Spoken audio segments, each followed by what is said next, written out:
Bayangkan sebuah pulau kecil yang tampak sunyi. Tak ada rumah, tak ada nelayan, bahkan burung pun enggan singgah. Hanya deru ombak dan hembusan angin yang mengitari pepohonan rapat di atas tanahnya.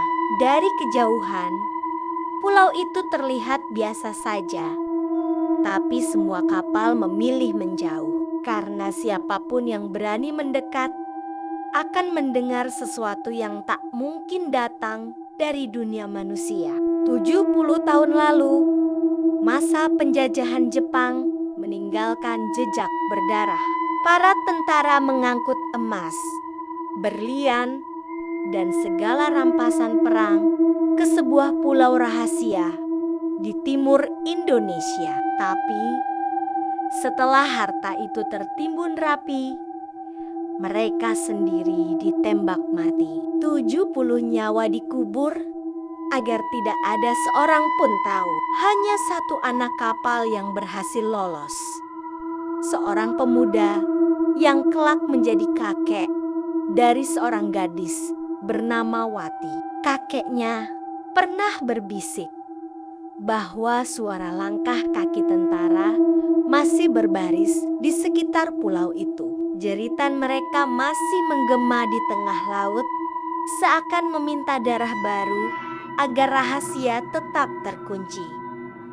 Bertahun-tahun Wati hidup dengan cerita itu. Dan setelah kakeknya meninggal, ia merasakan panggilan aneh, seakan arwah-arwah itu menunggu kedatangannya. Malam ini aku akan mengajakmu menyelami kisah Wati. Perjalanan seorang gadis muda menuju pulau terkutuk, tempat emas bercampur dengan darah, dan setiap langkah bisa saja menjadi langkah terakhir. Dengarkan baik-baik, karena mungkin di antara bunyi ombak dan angin malam, kau akan mendengar langkah kaki 70 tentara yang masih berbaris. Bahkan sampai sekarang, angin sore itu terasa ganjil ketika Wati duduk sendirian di beranda rumah kayu peninggalan kakeknya. Sudah 3 tahun lelaki tua itu pergi meninggalkan dunia. Tapi cerita-ceritanya masih terpatri jelas di ingatannya. Kakek bukan orang biasa. Ia selalu membawa rahasia yang tidak pernah berani ia ceritakan kepada siapapun kecuali cucu satu-satunya itu. Dan rahasia itu makin hari makin membebani pikiran Wati. Waktu kecil, ia hanya menganggap kisah kakek sebagai dongeng pengantar tidur. Tentara Jepang, pulau terlarang, harta karun emas, dan berlian. Juga suara-suara jeritan yang menggema di tengah laut semua terdengar seperti cerita lama yang dilebih-lebihkan. Tapi malam terakhir kakek diranjang sakit. Nada suaranya berbeda. Ia berbisik dengan mata berair, memegang erat tangan Wati, seakan ingin mewariskan beban yang tidak pernah tuntas. Ada sebuah pulau tidak jauh dari jalur kapal dagang di timur, begitu katanya, terbata dengan napas pendek. Di sanalah 70 orang teman seperjuangan dibantai. Aku lolos, hanya aku yang lolos. Mereka dipaksa angkut emas, lalu ditembak mati agar rahasia tidak bocor. Tapi aku lari. Aku sembunyi di perahu pecah.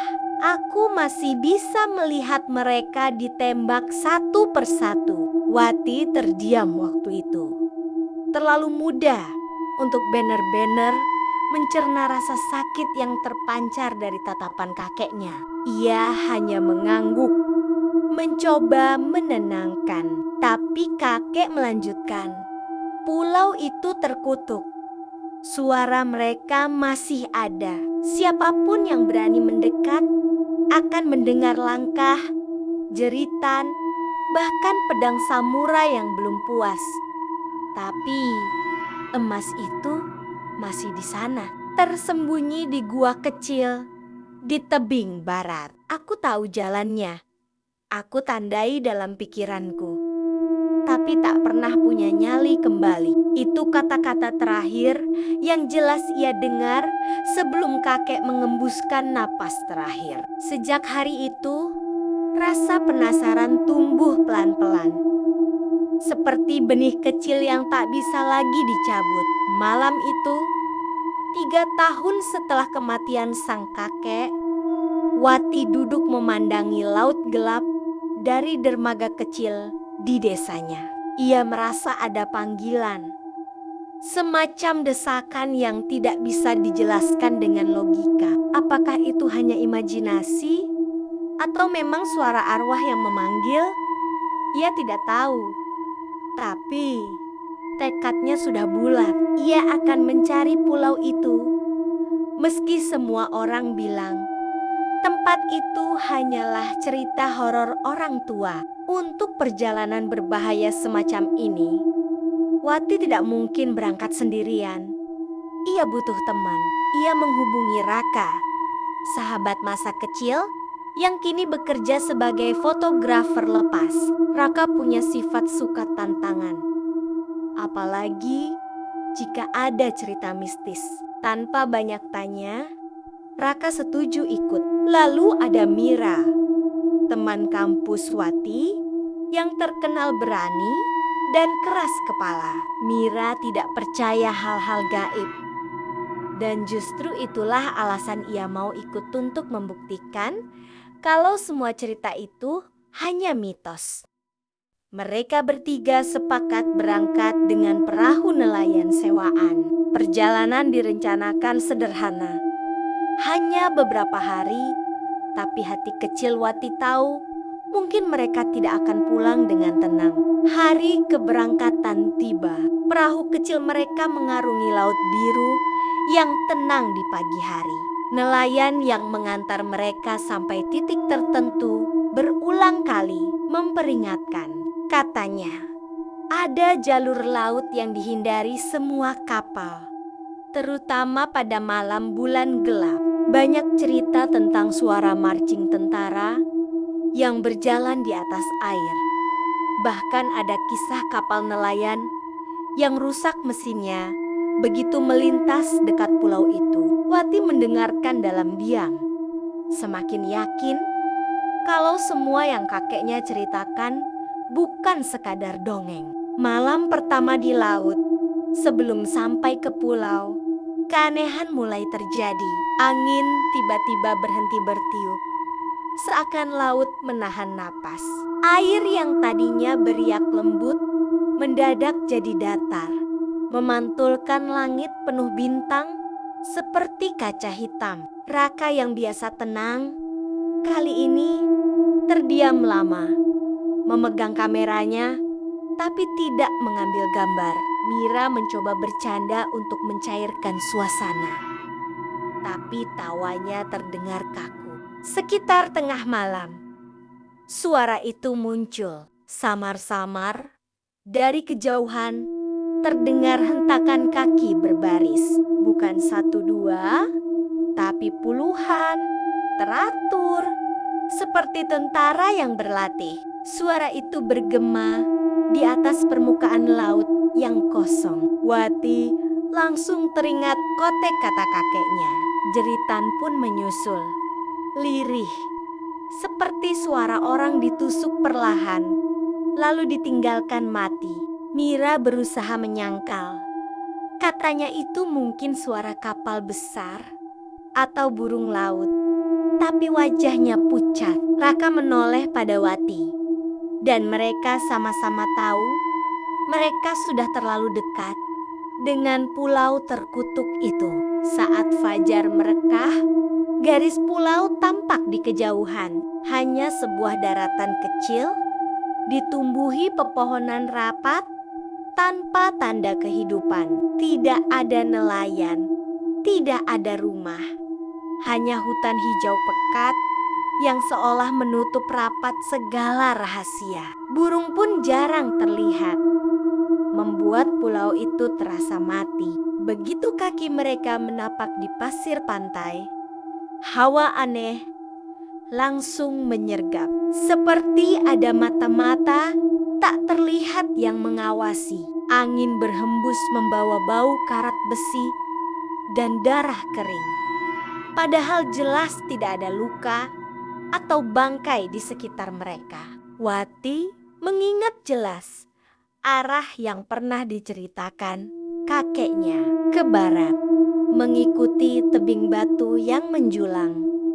Ada sebuah gua kecil tempat harta itu ditimbun. Tapi perjalanan ke sana tidak mudah. Hutan pulau itu padat, jalanan penuh akar yang seperti tangan berusaha menjegal kaki. Semakin dalam mereka melangkah, suasana makin berat. Suara ranting patah seakan bukan ulah mereka, melainkan langkah lain yang mengikuti dari belakang. Mira mulai kehilangan keberaniannya. Ia berkali-kali menoleh, bahkan sempat berbisik kalau ia merasa ada bayangan berjalan sejajar dengan mereka di sela pepohonan. Raka tetap diam, hanya sesekali mengangkat kamera untuk merekam, meski tangannya bergetar. Saat matahari condong ke barat, mereka memutuskan berhenti sebentar di sebuah lapangan kecil di tengah hutan. Disitulah kejadian aneh pertama menimpa mereka. Ketika Wati membuka bekal, tiba-tiba lengannya terasa panas. Ia melihat ke kulitnya, dan di sana muncul goresan panjang, seperti bekas tebasan pedang tajam. Tidak ada yang menyentuhnya, tapi darah menetes nyata. Raka panik dan mencoba membalut dengan kain. Sementara Mira melotot tidak percaya. Apa yang terjadi? Kau jatuh? Tanya Mira dengan suara gemetar. Wati menggeleng.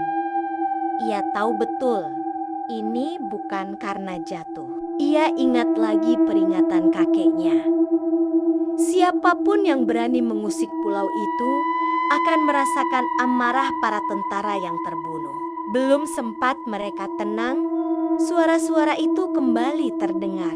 Dari segala arah, terdengar langkah kaki tentara, teratur, semakin dekat. Disusul teriakan dalam bahasa Jepang yang mereka tidak mengerti, tapi nadanya penuh amarah.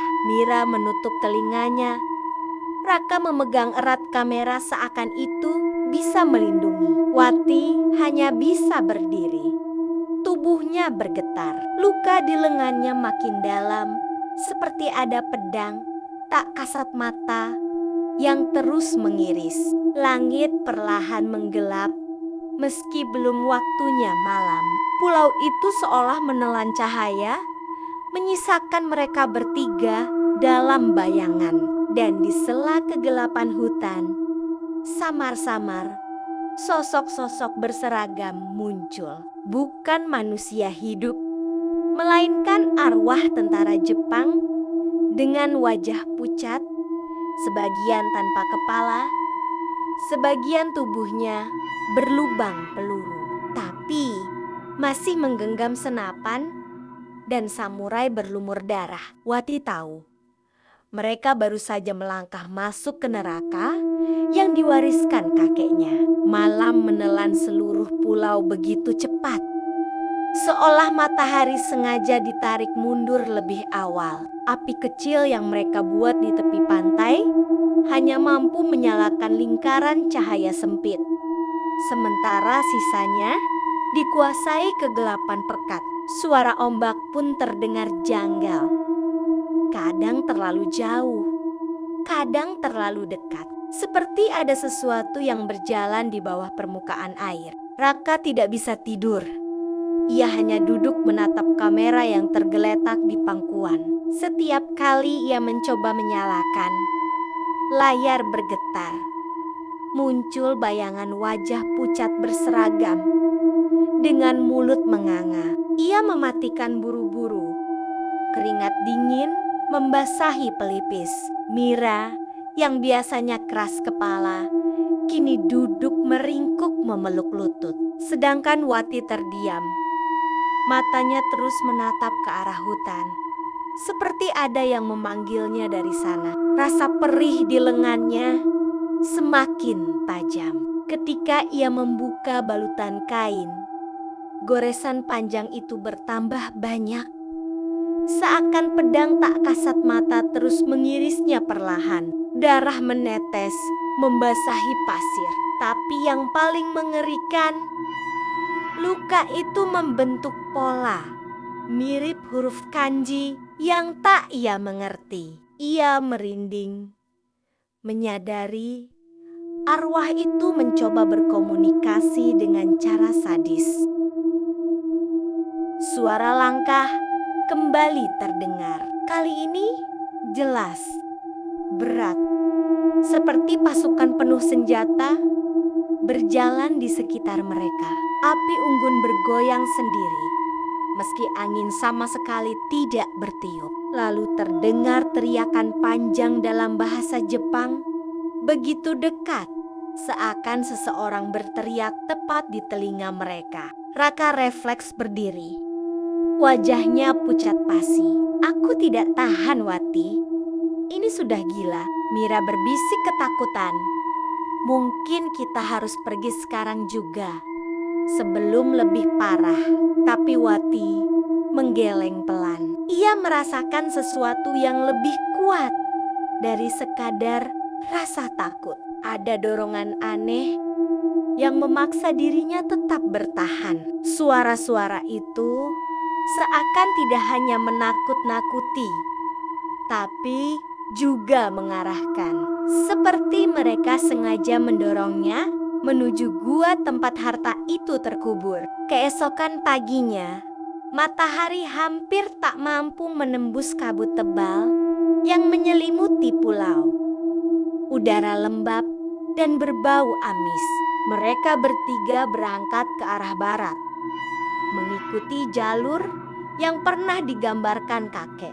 Jalan menanjak melewati akar-akar pohon besar, ranting berderit tanpa sebab. Dan dari kejauhan sesekali terdengar bunyi logam beradu, seperti pedang ditarik dari sarungnya. Setiap langkah semakin berat. Mira mulai tersandung beberapa kali. Wajahnya pucat, bibir bergetar. Raka mencoba membantu, tapi ia sendiri hampir tak punya tenaga. Anehnya, hanya Wati yang merasa ada kekuatan tak terlihat yang memaksanya terus berjalan. Setelah berjam-jam, mereka tiba di tebing barat. Tebing batu menjulang tinggi, licin oleh lumut. Di salah satu celah sempit, tersembunyi pintu gua yang nyaris tidak terlihat dari kejauhan. Mulut gua itu gelap, dingin, dan berhembus angin beraroma besi, karatan bercampur darah basi. Begitu mereka masuk, suasana makin mencekam. Suara langkah barisan tentara kini terdengar jelas di belakang mereka. Padahal gua sempit dan hanya ada satu jalan. Raka menoleh, tapi tak ada siapapun.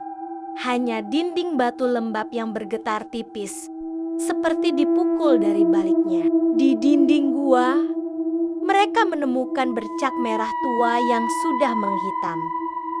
Jelas bekas darah lama.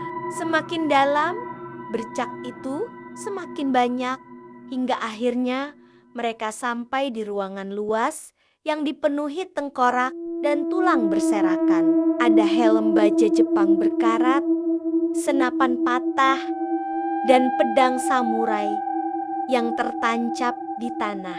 Mira menjerit lirih, menutup mulut dengan tangan. Raka berlutut, hampir muntah melihat pemandangan itu. Wati merasakan seluruh tubuhnya kaku. Ia tahu ini kuburan massal para tentara yang dibunuh setelah mengangkut harta. Mereka tidak pernah dikubur dengan layak. Hanya dibiarkan membusuk di sini, di antara batu dan kegelapan. Tiba-tiba udara bergetar. Dari antara tumpukan tulang, perlahan muncul bayangan kabur. Puluhan sosok tentara Jepang berdiri. Seragam mereka compang-camping, wajah penuh luka tembak dan tebasan. Beberapa tanpa tangan, beberapa tanpa mata, tapi semua menatap dengan amarah yang sama. Raka terjatuh mundur. Kameranya terbanting pecah. Mira membeku.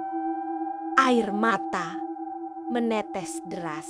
Wati hanya berdiri, gemetar, tapi tidak bisa berlari. Salah satu arwah maju mendekat. Ia membawa pedang samurai berlumur darah. Tanpa menyentuh, tiba-tiba dada Raka tergores panjang.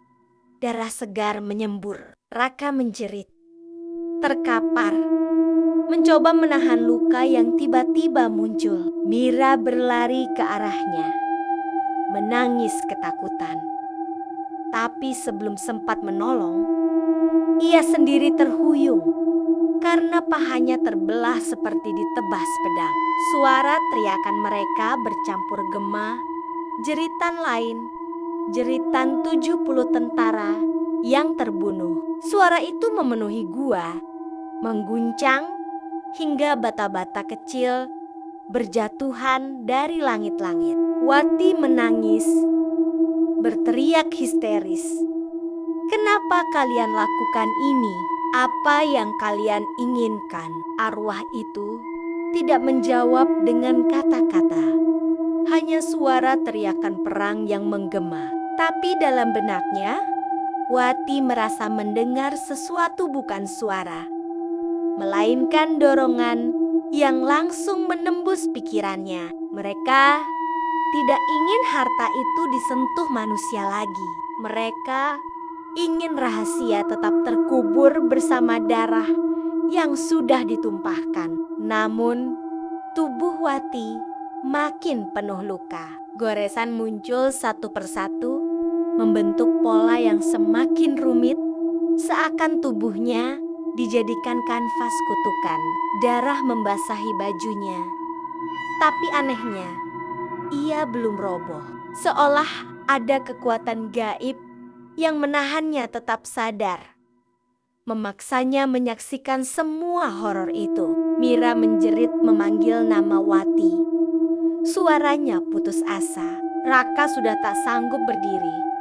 Napasnya tersengal dengan darah mengalir dari mulut. Di tengah kekacauan itu, tiba-tiba gua bergetar keras. Dari balik batu di sisi dinding terbuka celah lain, memperlihatkan ruangan tersembunyi. Cahaya keemasan samar keluar dari dalam, berkilau seperti sinar matahari yang terjebak. Itu pasti tempat emas dan berlian disimpan. Wati terhuyung mendekat. Meski arwah-arwah itu meraung lebih keras, langkah mereka menimbulkan getaran seperti drum perang. Ia tidak tahu apakah harus meneruskan atau mundur. Tapi suara kakeknya kembali terngiang di telinga. Bisikan terakhir di ranjang sakit di balik gua barat. Emas dan kutukan. Wati sadar. Ia kini berdiri tepat di ambang rahasia yang selama ini dikubur puluhan tahun. Celah gua itu terbuka semakin lebar, memuntahkan cahaya keemasan yang memantul di dinding batu basah. Wati terhuyung ke depan. Meski tubuhnya sudah penuh luka yang terbentuk sendiri, seakan samurai tak kasat mata terus mengiris kulitnya. Darah menetes sepanjang jalannya, meninggalkan jejak merah yang bercampur dengan tanah lembab. Raka mencoba merangkak mengejarnya. Wajahnya penuh darah. Napas tersengal. "Jangan, Wati, jangan masuk," suaranya parau. Hampir tidak terdengar. Mira berusaha membantu, tapi kakinya sendiri sudah terbelah. Darah membanjir, membuat gerakannya lemah dan tertatih. Wati tidak berhenti. Ada sesuatu yang menyeret langkahnya.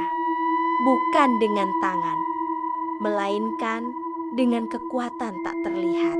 Semakin dekat ke ruangan itu, semakin keras suara-suara di sekeliling. "Geriten, tentara," teriakan perintah dalam bahasa Jepang.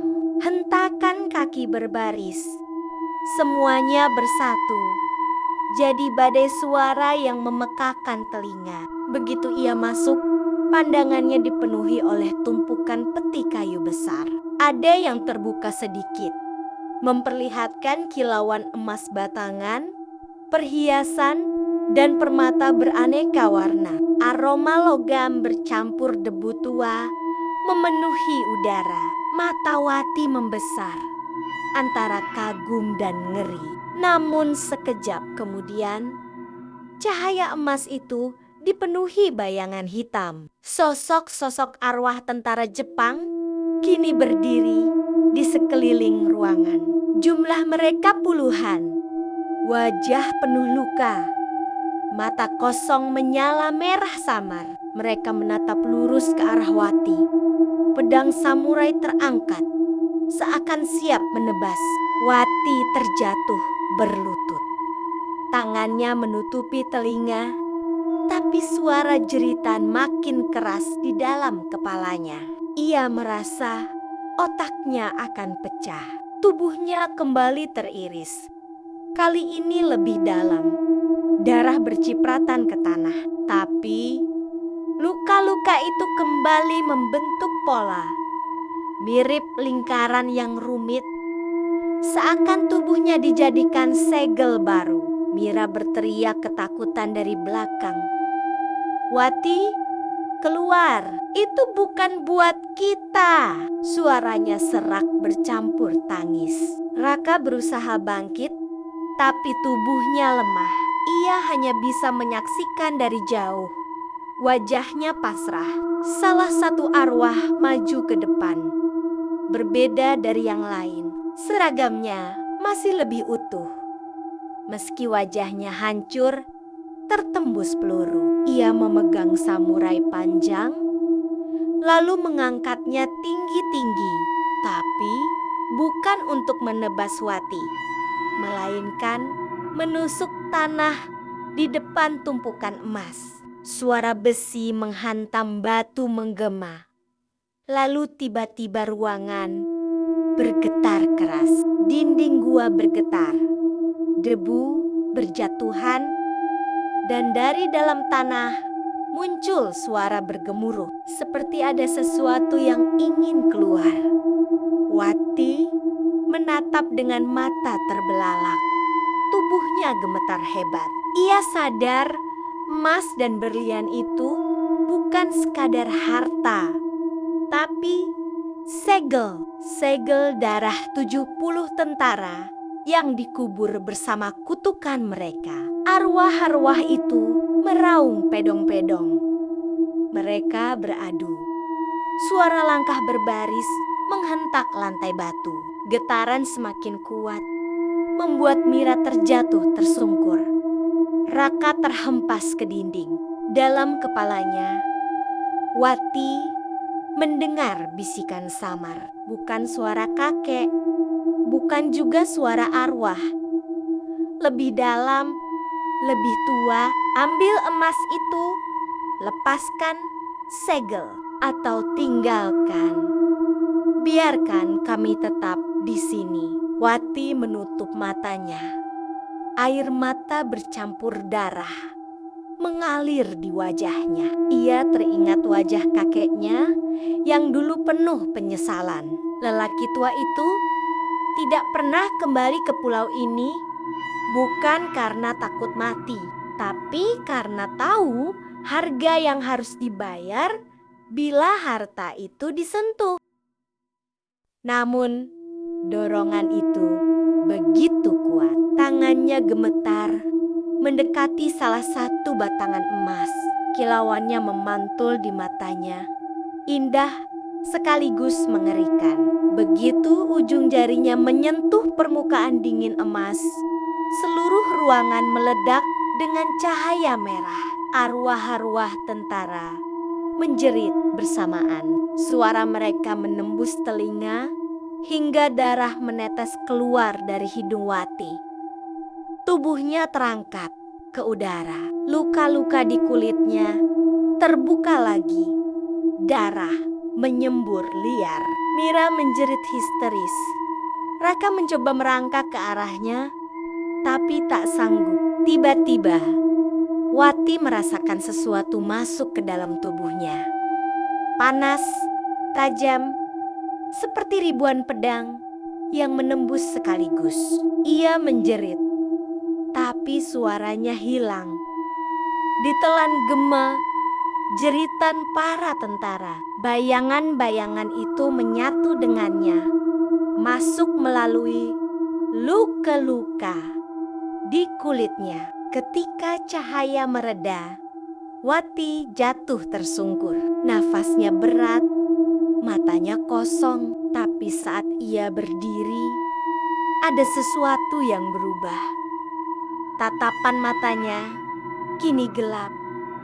Wajahnya pucat seperti mayat. Suara asing keluar dari mulutnya, berat dan serak. Bukan lagi suara Wati. Kami tidak akan pernah bebas. Mira terpaku. Tubuhnya gemetar.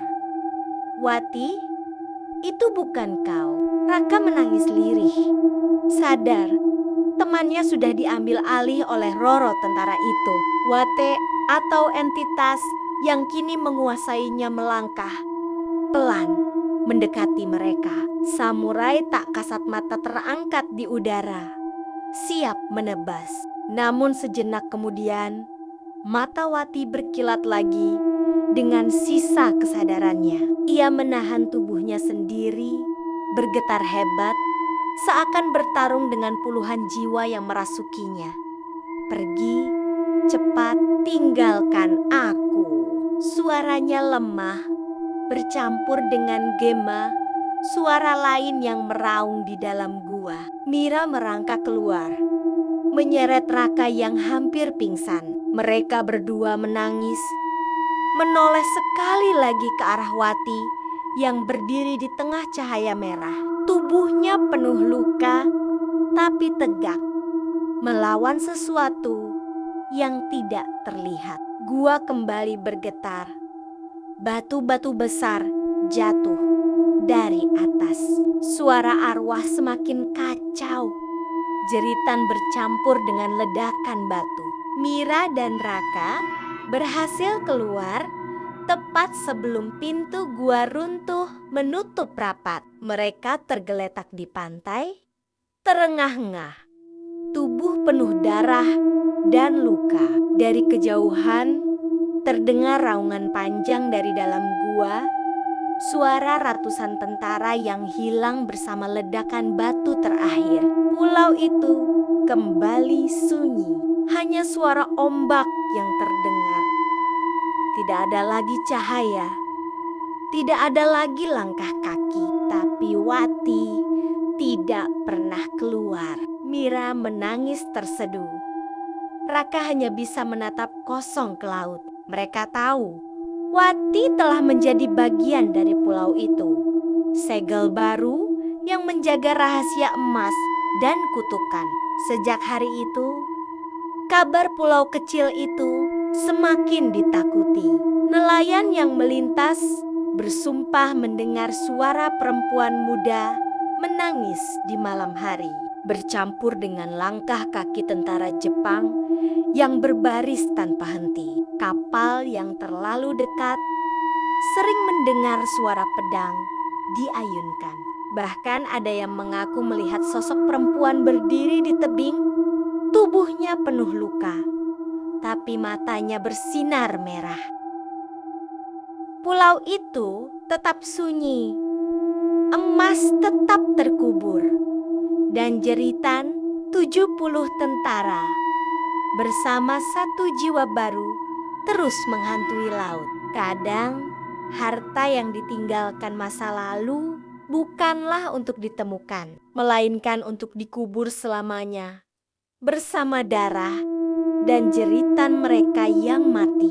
Wati sudah membayar harga yang tak seharusnya ia tanggung, menjadi segel baru bagi 70 arwah yang tak pernah damai. Jika suatu malam kapalmu melintas di jalur laut timur dan kau mendengar langkah kaki tentara berbaris di atas air, jangan coba menoleh, karena mungkin di antara suara itu terdengar tangisan seorang gadis muda yang kini selamanya terikat di pulau terkutuk itu.